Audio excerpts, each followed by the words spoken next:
Hello everyone and welcome to our game of World of Warships. Today's replay is from Admiral Kutuzov and he is in the Hindenburg.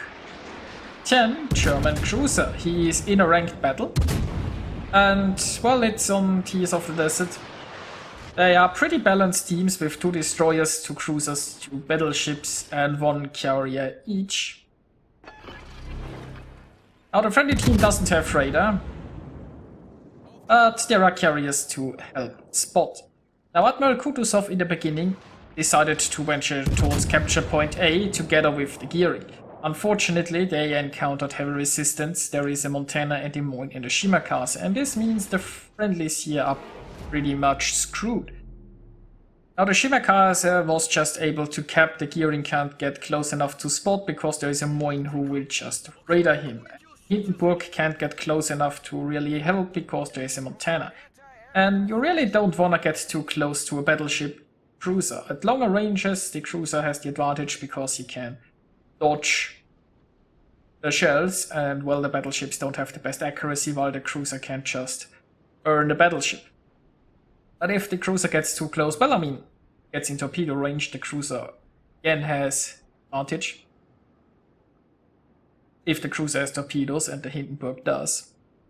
But anyway, not looking so good here in the north. On the other side we have the Republic and the Yamato, together with the Hindenburg and the Shimakaze. Now the Shimakaze is plane spotted, so he can't venture too far there. There is also some enemy defenders. Now, the friendly team has 1 more ship at point C. But I'm not sure how fast those people will be able to push. Now the enemy team right now, all they have to do is stay alive and defend. The enemy has the advantage, they have more capture zones. And it's unlikely that the friendlies can do anything here at point A, so they really have to push there. Now if the friendlies would just go towards C, then they would be flanked from the A point, so there is really not such a very good position for the friendlies right now. They really need... It would help if a battleship came this way and just helped deal with the Montana. But so far it's up to Admiral Kutuzov to try to do something about this. Well, and of course there is still the gearing. The gearing can't get close because of the Des Moines, but the gearing can still torpedo with his long-range torpedoes. On the bright side, the Montana seems to be a sexy redhead, so if the Montana touches the Hindenburg at inappropriate places, it might still be not too bad. So anyway, Admiral Kutuzov is varying his speed here. He can't go away full speed because the Montana is almost at his maximum range. But he doesn't want to get closer, so he's just wiggling around a bit and sailing slowly to keep the Montana inside his firing range, and still trying to be far enough away to dodge shells. Now the Montana has very good anti-air, which means while the carrier is trying to do something here, there are enemy fighter planes, and well, the Des Moines is somewhere close as well. Now on the bright side, the Des Moines is still lagging a little bit behind, so the Des Moines isn't joining in on that action here. And Admiral Kutuzov is doing some nice work at the Montana. He took a bit of a hit here, but nothing too bad.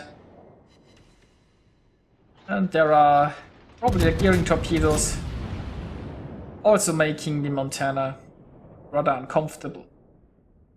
Now I feel like this Montana should probably have just turned around and waited for his Des Moines to get closer. I understand that the enemy team wanted to push with the advantage they had up here, but so far it's not working out so well, especially because the Des Moines seems to be a little bit too far behind to provide some assistance. And well, the Montana is trying to turn away now, but it's far too late, and there is an Arsonist and a first blood.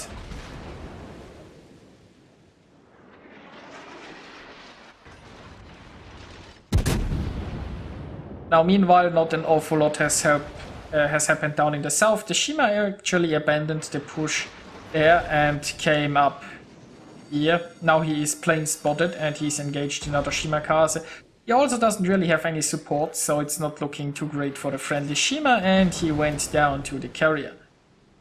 So I can understand why the Shima wanted to help here at A, but there is the enemy radar ship up here, so there was never a chance for him to go cap anyway. Would have probably been better off to try help take B. I know as a Shimakaze you can't really deal with people running away from you so well because of torpedoes. It's so much easier to torpedo somebody coming towards you. I guess the Shimakaze might have to try to get around and try flanking, but with a carrier that's a risky position. Now, meanwhile, Admiral Kutuzov is taking care of this Des Moines. The Montana wasn't enough, so now he is feasting on a Des Moines as some dessert. I mean, the Gearing here is also trying to help, and he launched torpedoes in the Des Moines direction earlier. But that Gearing still has to escape those planes, and the Gearing also, I think, is on somewhat low health. So that poor Gearing had a very tough time this whole match. Meanwhile, Admiral Kutuzov he's doing really well. Now, I never expected the friendlies to win the fight for the A point, but it looks like they did. Now they are still behind, points-wise. And, well, while they are one ship ahead, they also only have one destroyer left. And that Gearing is not looking very healthy. Now there is nobody here to shoot the Gearing, but it's possible that the carrier will just send in another airstrike. And while the Gearing does have defensive fire, Kutuzov has defensive fire, it doesn't need much to actually sink the Gearing. Now also the friendly carrier would be quite helpful if he could take out this dive bomber squadron. I feel like the dive bombers are just sticking around here to keep the Gearing spotted. And the Hindenburg, which is probably a good job from the enemy carrier. Then again, the enemy team can't really capitalize on that because they don't have any ships here anymore. Now I'm not sure where the enemy Shimakaze went. The smartest move the enemy Shimakaze could do is probably get down south and try to torpedo the Republic and the Yamato. Because, well, battleships are big and slow targets and they are so much easier to hit with torpedoes. Now the Shimakaze could also try to stop this push and defend A, but hitting a Gearing and a Hindenburg, I guess not that easy. And those guys are more likely expecting the Shimakaze than the people in the south. People in the south didn't have to deal with the Shimakaze also far, it feels like, so they probably aren't paying that much attention to her. Then again, I guess with the Gearing so low on health and possibly being plane spotted, the Shimakaze could maybe smoke up somewhere here, and when the Gearing gets close, just try to sink the Gearing with 2 salvos and then run away. That could work. Would take some coordination with the carrier though.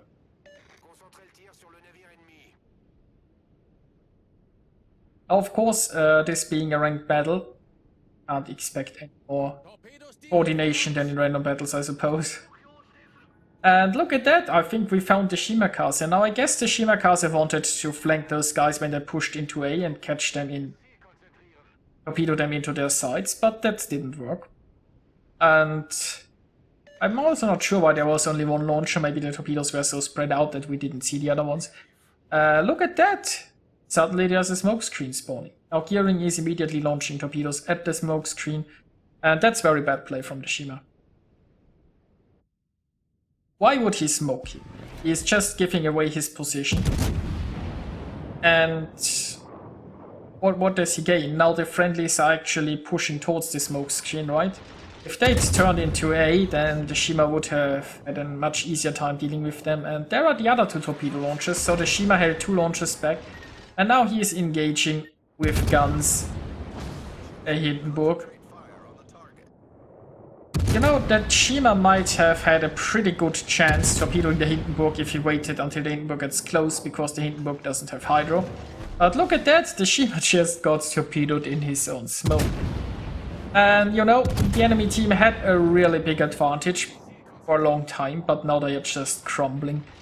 With B being contested And the friend is having 2 capture points. Well, the enemy carrier is even spotted. The enemy ships are getting on low health. And there is a high caliber. So... Oh, and there is a Widower. Nicely done by Admiral Kutuzov. Now he is just feasting on the carrier here. And he's also showing quite a bit broadside against this Public. Probably shouldn't do that, because that could have gone horribly wrong. Now the friendlies haven't actually won this yet, mind you. There is still 7 minutes to play, so it's unlikely that this will... that the time will run out, I suppose, but...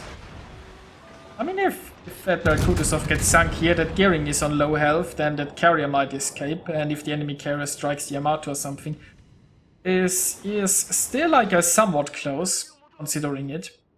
I mean, that gearing is just 1 dive bomber away from sinking. The Yamato is also just 1 broadside or 1 torpedo strike away from sinking. And again, the enemy ships also are pretty low health. There's a large hit against the friendly Hindenburg, but way too late. Why is there another Arsonist? He already earned Arsonist, didn't he? He earned 2 Arsonists. I didn't even realize that was possible. Okay, so... Nicely done. Well, only the Khabarovsk remains. At this point, that Khabarovsk has basically no chance to win this.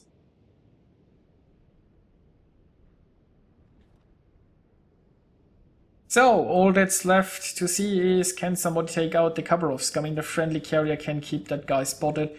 And, well, he is getting in range here. 17 kilometers shooting a Khabarovsk. Unlikely, but I mean, there is nothing else to do here.